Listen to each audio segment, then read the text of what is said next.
அப்பாடா! Finally fast and furious சாகாலேருந்து 11த் பார்ட்டான ஃபாஸ்ட் ஃபார்வர்ட்ன்னு சொல்லி ஒரு டைட்டில குடுத்து விட்டுருக்கானுங்க. டைட்டில் நல்லா இருக்குல்ல. பட் படம் எப்போ ரிலீஸ் தெரியுமா? மார்ச் 17 2028. இன்னும் 2 வருஷம் கிடக்கு. இல்ல எனக்கு புரியல. எதுக்கு 11 பார்ட்? எதுக்குடா பக்கெட்ல தண்ணீங்கிற மாரி, எதுக்குடா இந்த படத்துக்கு 11 பார்ட் அப்படிங்கிற மாரி தான் இருக்கு.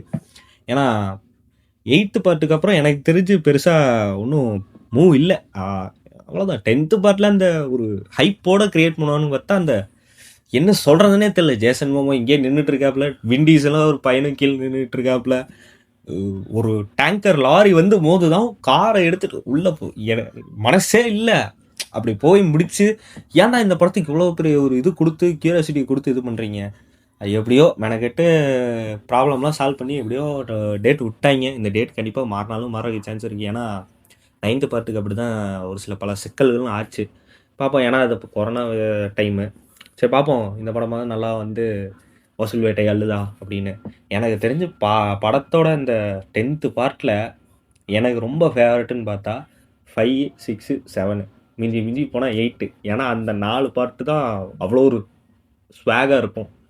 மற்றபடி பெருசாக எந்த பார்ட்டும் எனக்கு பிடிக்கல. உங்களுக்கு எந்த பார்ட் பிடிச்சிருக்குன்னு கமெண்ட் பண்ணுங்கள்.